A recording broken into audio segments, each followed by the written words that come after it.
Bienvenidos nuevamente a esta serie, de este seminario del libro de Apocalipsis, a cada uno de ustedes.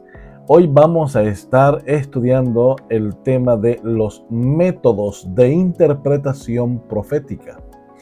En el tema anterior estábamos hablando acerca de la visión del Cristo glorificado que vimos en el capítulo 1 del libro de Apocalipsis. Pues hoy, antes de entrar y sumergirnos en el capítulo número 2 de Apocalipsis y hablar acerca de las 7 iglesias, primero vamos a abordar el tema de los métodos de interpretación profética para que cada uno de ustedes tengamos una idea más clara de lo que significa realmente la interpretación profética.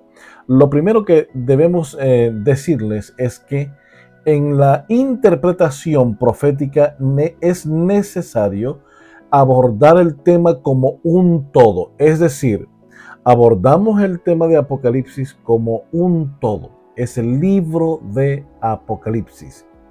Y con base en ese libro vamos a utilizar un método de interpretación profética.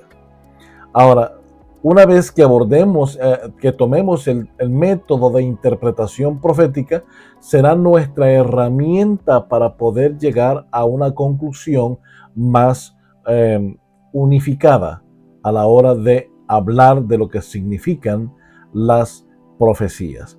Pues bien, vamos entonces rápidamente a pasar a nuestra clase del día de hoy, a nuestro tema en el día de hoy. Así que les pido, por favor, primeramente quiero invitarles a que se puedan unir a nuestro canal de YouTube.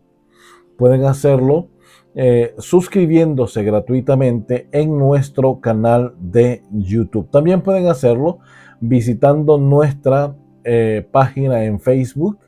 Además, pueden visitar nuestra página en el internet y ser parte de nuestra comunidad de creyentes a nivel mundial.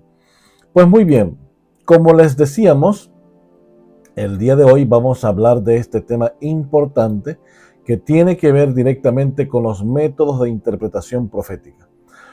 Uno de los grandes problemas que se tienen en la actualidad es una gran diversidad de interpretación acerca de la escatología bíblica. ¿A qué me refiero cuando hablo de una gran diversidad de pensamientos o de creencias? Que cuando hablamos de los acontecimientos escatológicos, es decir, los acontecimientos que todavía están en el futuro con relación al fin de la historia humana y al regreso de Cristo Jesús, hay una gran cantidad de interpretaciones. Unos creen que vendrá a través de un rapto secreto a llevar a su iglesia y después se desarrolla lo que se conoce como el tiempo de la gran tribulación. Otros creen que a la mitad de la gran tribulación el Señor regresa por su iglesia. Otros creen que el milenio es que Cristo estará reinando en la tierra con su iglesia durante 1000 años. Otros creen que el milenio, los hijos del Señor, lo pasarán en el cielo, reinando, gobernando allá. Y otros creen que al final de todo lo que sucederá es que los impíos serán arrasados en el lago de fuego. Y otros creen que no van a morir, que van a estar por siempre en el lago de fuego, muriendo allí o quemándose, pagando la pena del pecado. Cuando hablamos de los eventos escatológicos, existe un sinnúmero de interpretaciones, de posiciones con respecto a ello. Y la pregunta es, ¿por qué razón esto sucede? ¿Por qué razón es que hay tanta proliferación de ideas y de interpretaciones acerca de los eventos finales? Porque existe lo que se conoce como métodos de interpretación profética. ¿Y qué significa eso? Significa que hay distintas formas de interpretar la profecía bíblica. ¿Y eso qué tiene que ver? Pues que eso es lo que ha provocado que haya una enorme cantidad de interpretaciones proféticas para tratar de llegar a una idea o a una conclusión con respecto a las profecías del libro de Apocalipsis. Esto tuvo que ver exactamente en la Edad Media. El origen de estos métodos, de estas ideas de metodología para interpretar la profecía, ocurre en la Edad Media y más propiamente cuando lo que sucede aquí fue cuando inicia el movimiento de la Reforma Protestante. Cuando inicia la Reforma Protestante ocurre un aspecto importante. La Reforma Protestante, propiciada o iniciada, diríamos, en el año 1517 por un hombre que todos ustedes ya conocen, que se llama Martín Lutero. Él colocó en la iglesia de Wittenberg las famosas 96 tesis, algunos dicen 95, en realidad fueron 96 tesis en las puertas de la iglesia de Wittenberg. En el 31 de octubre del año 1517, no olviden esa fecha porque es muy importante. Allí comenzó entonces lo que se conoce el movimiento de la Reforma Protestante. Ahora bien, durante ese periodo, el movimiento de la Reforma Protestante comenzó a interpretar que las profecías apocalípticas, las profecías escatológicas, apuntaban directamente a la Iglesia Católica y al papado, específicamente en aspectos relacionados al capítulo 7 de Daniel y el versículo 25, en el cuerno pequeño para la interpretación del movimiento de la Reforma Protestante. Esto era una representación del papado de Roma. También este mismo movimiento de la Reforma Protestante creía e interpretaba que la mujer ramera del capítulo 17 de Apocalipsis era exactamente la Iglesia Católica. Con esto en mente, entonces hubo una gran cantidad de personas que se comenzaron a sumar al famoso movimiento de la Reforma Protestante. No solamente eso, sino que el capítulo 13 de Apocalipsis era interpretado como la primera bestia que aparece en ese capítulo, como el sistema papal en comunión con la Iglesia Católica. Todos estos eran aspectos relacionados directamente con la interpretación que los reformadores entendían de las Escrituras. Eso ocurrió a partir del año 1517, cuando estas 96 tesis criticaban y contradecían la posición de la Iglesia Católica, especialmente con las indulgencias en donde las personas podían pagar por sus pecados y los pecados de otras personas que habrían muerto. Así que durante este tiempo, este movimiento que comenzó Martín Lutero, rápidamente se unieron a este movimiento en diferentes partes de Europa. Por ejemplo, Martín Lutero en Alemania, y comenzó rápidamente por Suiza, Bélgica, Inglaterra, y en poco tiempo el movimiento de la Reforma Protestante había llegado hasta los territorios nórdicos. De manera que este movimiento fue grande en poco tiempo. Cuando la Iglesia Católica comienza a ver básicamente este cisma que estaba ocurriendo enfrente, diríamos de esa manera, enfrente de ella, y que nadie podía detener este movimiento, entonces ideó un plan. Y por eso les quiero mencionar ahora aquí los años de 1517, que es muy importante, que es el inicio del movimiento de la Reforma Protestante. También el año de 1554 a 1613 y el año de 1537 a 1591.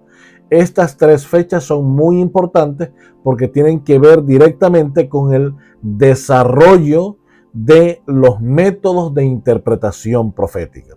Bueno, acabamos de decir que en la Edad Media el movimiento de la Reforma Protestante creía y consideraba que el cuerno pequeño era el sistema papal y que la ramera del capítulo 17 de Apocalipsis era Babilonia, era la Iglesia Católica.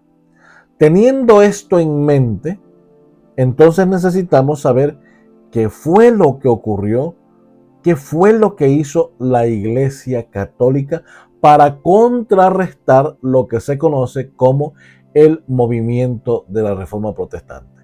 Bueno, en el seno de la Iglesia comenzó lo que se conoce como la Contrarreforma.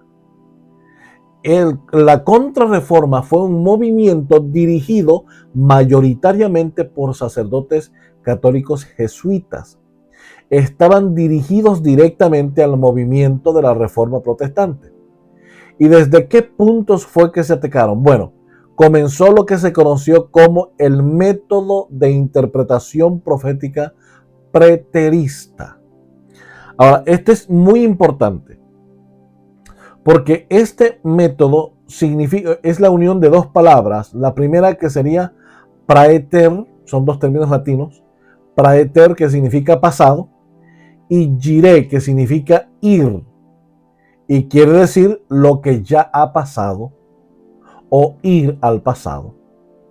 Ahora, según este punto de vista, todo lo que se menciona en el libro de Apocalipsis y algunas profecías del libro de Daniel ya sucedió y debe estar cumplido completamente como muy tarde en el primer siglo de la era cristiana, es decir, hasta más o menos como por el año 100.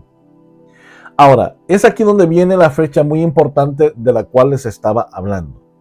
En el año de 1554 hasta 1613 surge un hombre conocido como Luis de Alcázar.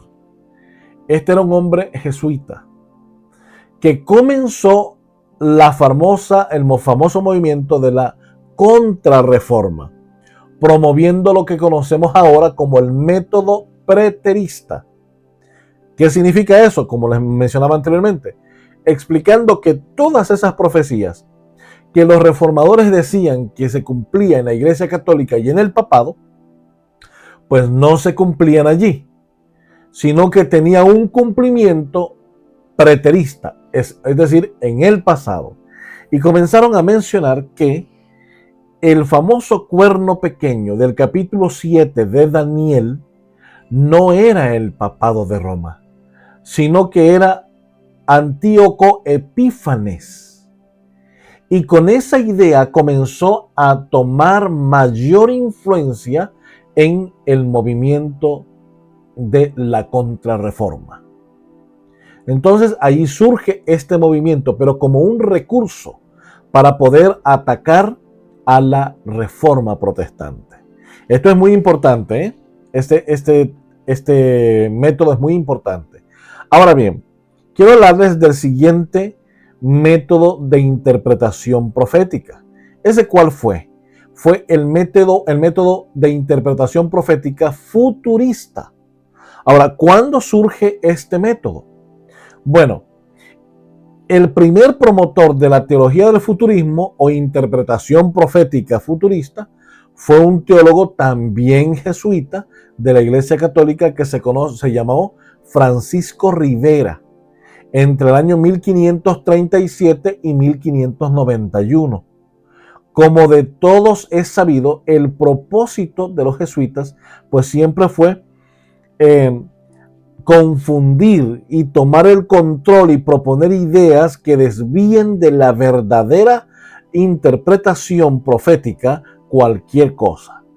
Entonces, estos dos métodos de interpretación profética, tanto el preterismo como el futurismo, pues nacieron como un argumento, como una herramienta contra la reforma protestante. Es decir, fue así como se dio el caso de la reforma protestante. Fue una herramienta que ellos usaron, que los teólogos católicos jesuitas utilizaron para poder contrarrestar la reforma protestante. De manera que ustedes ahora ven estas dos fechas que les coloqué al principio, que implican las herramientas que utilizó la Iglesia Católica para atacar la contrarreforma y de esa manera poder tener un poco de equilibrio en lo que estaba sucediendo en el cisma de la Iglesia Católica en la Edad Media. ¿Qué es lo que sucede entonces? Ocurre un problema grande aquí, que como ustedes saben, en el año 1554 y luego en el año 1537, estos dos métodos posteriores al inicio de la Reforma Protestante, está claro que era una idea organizada, planificada para contrarrestar a la Reforma, fue nacida, desarrollada, ejercida, ejecutada desde el seno de la Iglesia Católica contra la Reforma Protestante. Eso se llamó la Contrarreforma.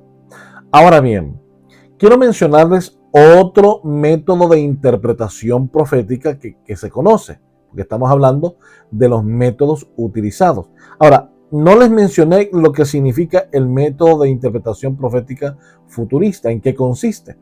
Consiste en que todas las profecías, tanto de Daniel, escatológicas, como el Apocalipsis, se deben referir a un lejano futuro, tan futuro que no hay manera de vincularlas ni con el papado ni con la Iglesia Católica.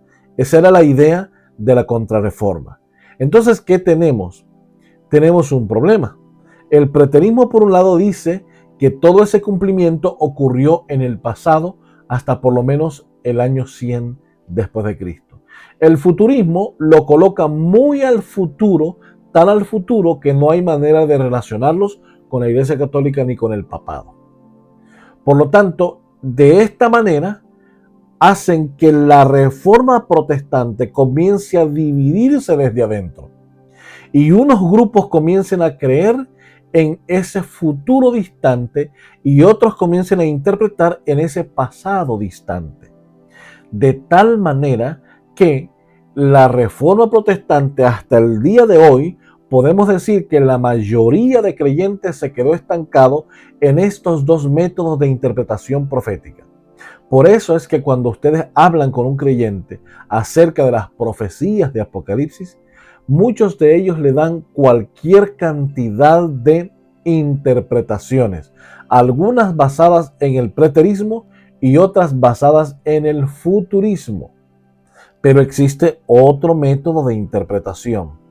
Ese método se conoce como el método historicista. La pregunta, ¿cuál es el método historicista? Déjenme mencionarles un ejemplo bíblico. Les digo por qué.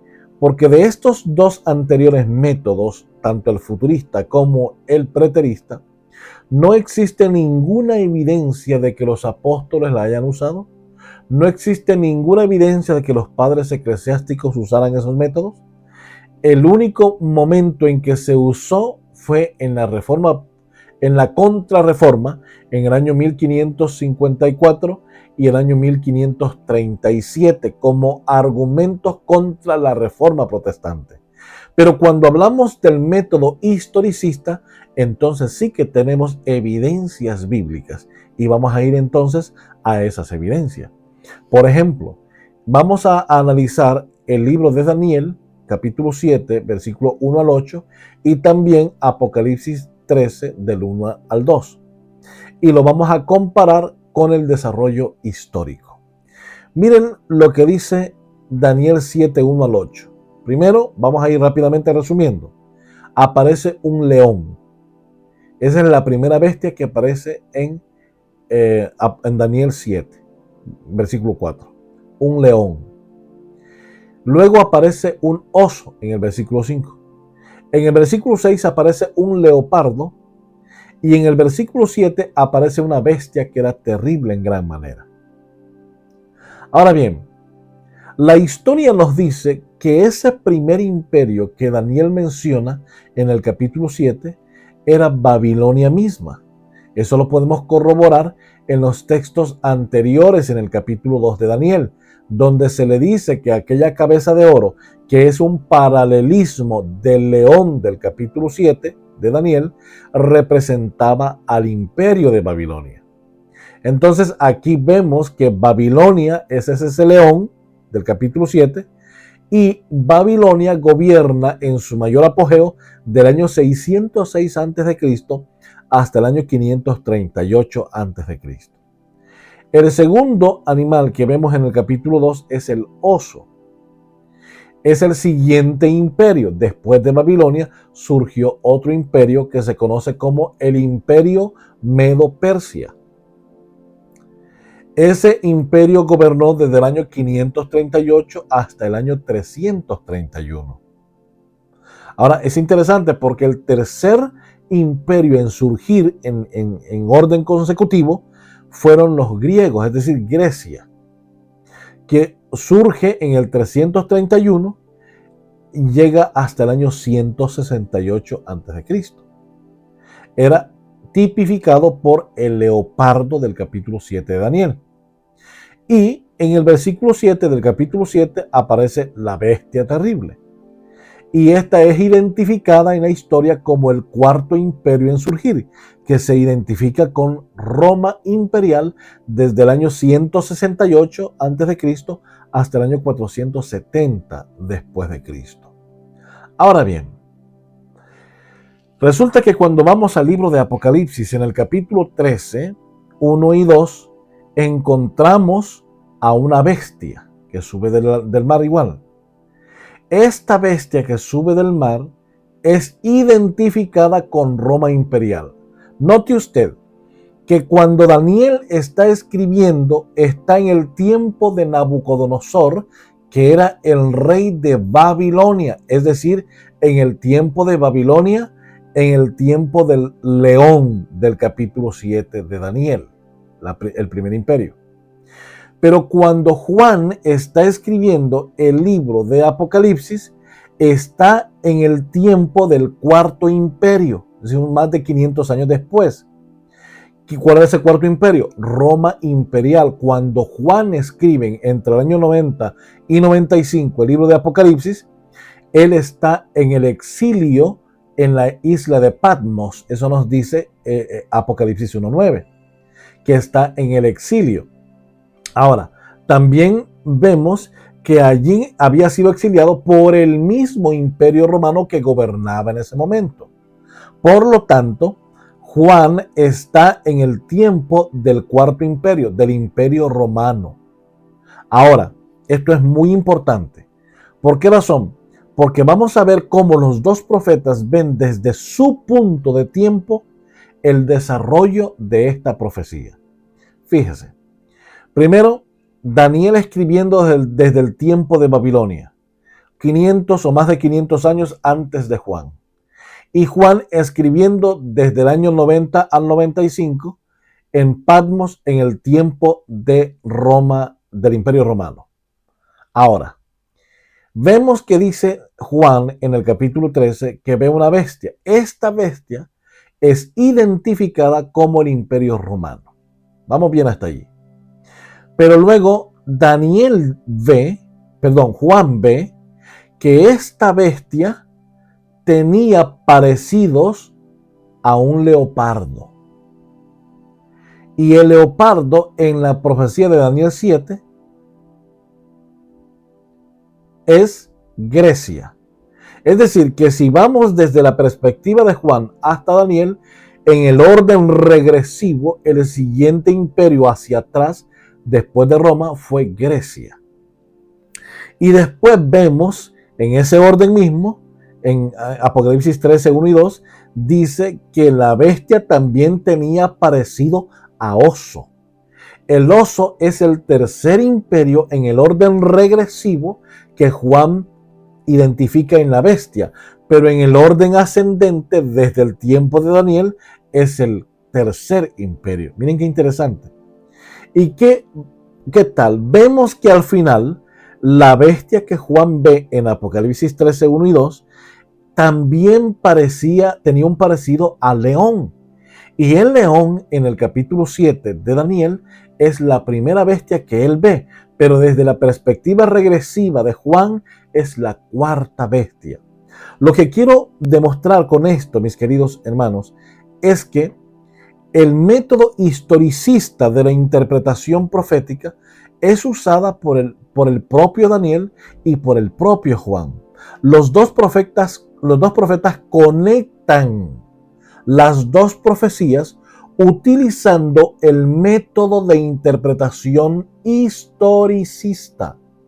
Es decir, desde la perspectiva de Daniel, utiliza los eventos históricos hasta llegar a Juan. Y Juan, para conectar la profecía con Daniel, utiliza el método historicista para conectar con Daniel. Notan ustedes que el método historicista es un método bíblico, un método que fue dejado por Dios por inspiración para que hoy nosotros utilicemos este método. Ahora, ¿cuál es el problema? El problema es que la mayoría de estudiantes de la Biblia en la actualidad, la mayoría de cristianos, utiliza o escucha a predicadores que utilizan el método futurista o el método preterista o una combinación de ambos, donde al final se termina con una enorme ensalada de arroz con mango. En otras palabras, esta mezcla de futurismo y preterismo es sencillamente una incapacidad del estudiante de la Biblia de sentarse y estudiar los eventos históricos para reconocer que el cuadro profético se conecta perfectamente bien con el cuadro histórico para poder decir que la palabra profética del Señor es infalible. Pero cuando utilizamos el método preterista y el método futurista, lo que estamos haciendo es desintegrando el calendario propio de la historia de los eventos para poder destruir la evidencia de que el Dios Todopoderoso ha cumplido fielmente su palabra profética. Es decir, cuando nosotros vemos la Biblia, podemos decir que sin lugar a ninguna duda, el método historicista de interpretación profética es el método que la Biblia aprueba. Es por esa razón que al estudiar la Biblia, lo que necesitamos hacer es conocer los eventos históricos marcados por la profecía para poder comprender su cumplimiento. Por esa razón es que en este seminario de Apocalipsis lo que estamos intentando es recuperar, reivindicar el método historicista para poder comprender cómo la palabra profética de Dios se cumple fielmente. Entonces, el problema no es la Biblia, el problema no es la historia, el problema no es la profecía, el problema muchas veces somos nosotros que no estudiamos la historia ni los acontecimientos históricos que nos dan la pauta para entender que la palabra profética se ha cumplido fielmente. Cuando utilizamos ese mismo método y miramos de cara hacia los eventos escatológicos que todavía tenemos en el futuro, podemos entender fielmente entonces que esos acontecimientos históricos se cumplirán tal cual se han cumplido en los eventos históricos del pasado. Ahora, ¿cómo influye este método de interpretación en mi vida? Este método de interpretación profética del libro de Apocalipsis influye de tal manera que podemos alcanzar una unificada interpretación de la revelación de Jesucristo en este hermoso libro de Apocalipsis. Además, Si seguimos la interpretación, podemos encontrar una cronología de los eventos escatológicos de Apocalipsis. El gran problema con la mayoría del cristianismo de hoy es que cuando hablamos de la segunda venida de Cristo, muchas personas terminan hablando de una venida en secreto antes de la venida de Cristo, terminan hablando de un tiempo de angustia que durará 7 años, otros dicen que durará 3 años y medio, y comienzan a hacer toda una ensalada, una mezcla de conceptos preteristas y futuristas que no tiene ningún sentido.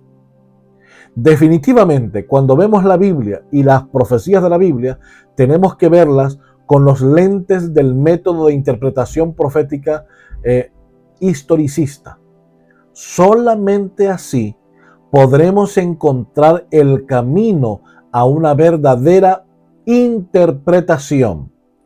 Y ahora, de cara a lo que nos viene en estos días con respecto al capítulo 2 y el desarrollo de las 7 iglesias apocalípticas, es necesario que entendamos que el método de interpretación historicista nos ayudará a entender cuál es la cronología de los eventos que Dios estableció en 7 periodos de tiempo por los cuales el pueblo de Dios debería pasar. Mis apreciados hermanos, cuando vemos Apocalipsis, veámoslo con los lentes del método de interpretación profética historicista. Porque si los vemos con el preterista o el futurista, entonces lo que estaremos haciendo es desajustando la cronología de los eventos históricos para negar la palabra profética infalible del Señor. El estudio y escrutinio de los métodos de interpretación profético es importante debido a que nos permite alcanzar una línea cronológica de las que le hablaba, de los eventos escatológicos. Ahora, vamos a prepararnos para entrar en aguas profundas en el capítulo 2 de Apocalipsis. Porque nuestro siguiente tema, a la luz del método de interpretación profética futurista, vamos a comprender estos 7 períodos, estos 7 mensajes detalladamente que Dios les escribe a través de su ángel a las 7 iglesias de Asia Menor, pero que al ser una visión y al ser una profecía, tiene un contexto simbólico que representa un símbolo aplicable a los cristianos de diferentes épocas de la historia de la humanidad desde hace 2000 años.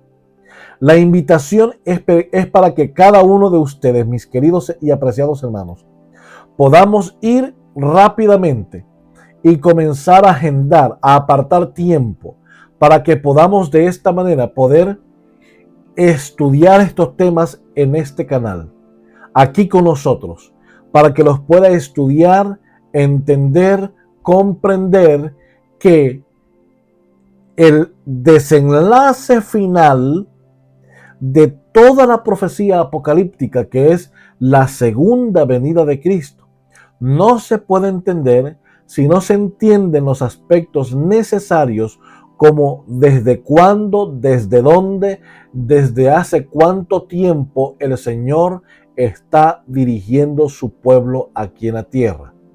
Cuando podamos entender estas verdades únicas, cuando podamos entender cómo a través de la historia, a pesar de que el enemigo ha confundido y ha hecho tanto trabajo malvado para poder descarriar al pueblo de Dios, siempre Dios ha tenido un pueblo fiel.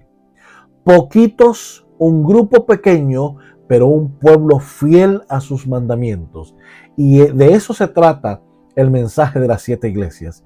Se trata de que conozcamos en cada época de la historia cómo Dios ha protegido a los suyos, a pesar de las persecuciones, a pesar de los asesinatos, a pesar de la sangre de los inocentes. El Señor ha estado con sus hijos. Mis queridos hermanos, Se nos avecinan tiempos difíciles en la historia de la humanidad. Cristo está muy pronto para venir y nosotros debemos estar preparados, conocedores de los eventos proféticos que están por ocurrir. Pero eso solamente sucederá si usted y yo apartamos tiempo y estudiamos las profecías bajo el método de interpretación profética historicista. Que el Señor les bendiga y nos vemos en nuestro siguiente tema de estudio de este seminario de Apocalipsis. Que Dios les bendiga y nos vemos en nuestro siguiente estudio.